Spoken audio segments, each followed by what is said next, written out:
What's up YouTube and welcome back to my channel. Let's get started on these Avengers cake pops. Okay, so I'm starting with a quarter sheet cake that I baked, and I'm just going to crumb that up with my hands. You can use gloves, a fork, whatever. You just want to make sure that your cake is nicely crumbed up.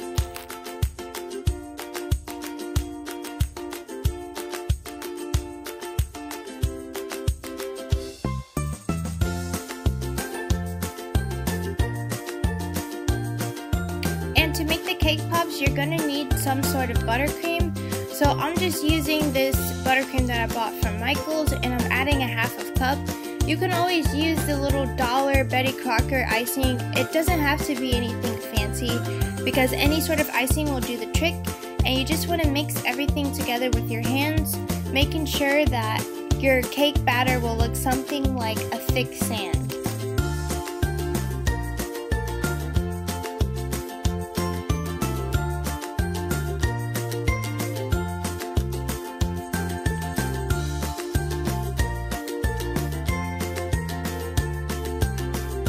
So once you've worked all your frosting into your cake crumbs, this is what the texture and consistency should look like.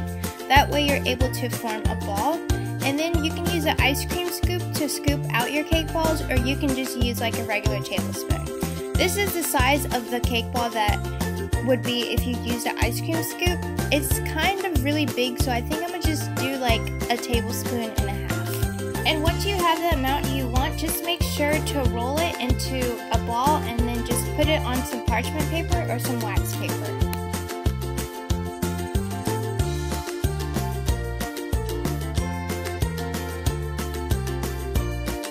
And this recipe should make about 24 cake balls, and you just want to make sure you chill them for about 30 minutes.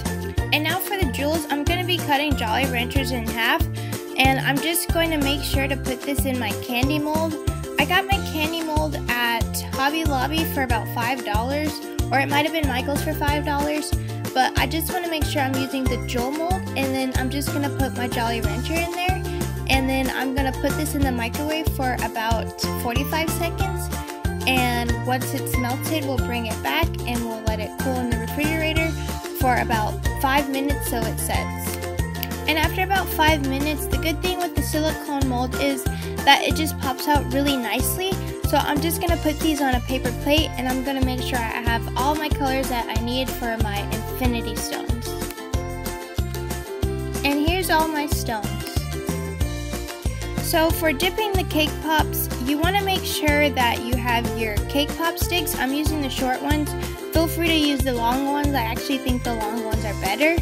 And then just dip a little bit of the stick into your melted chocolate, and then just stick it about halfway into your cake pop so you don't poke it all the way through.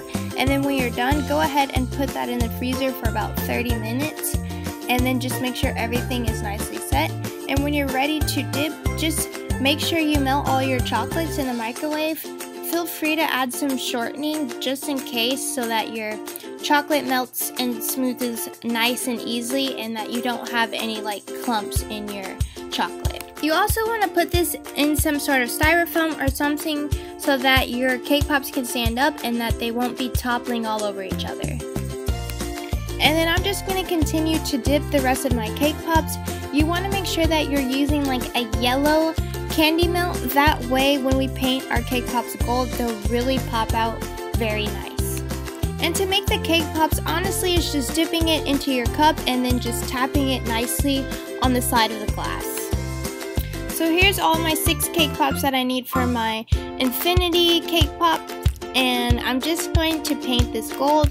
All I did was buy some gold luster dust on Amazon for about $8, and then I just mixed a little bit of alcohol. It's okay because the alcohol will dissolve and it'll be edible. So after that, here's what my cake pops look like, and I'm just going to put a little bit of clear edible piping gel on the bottom of my Jolly Rancher stones, and I'm going to put one on each cake pop.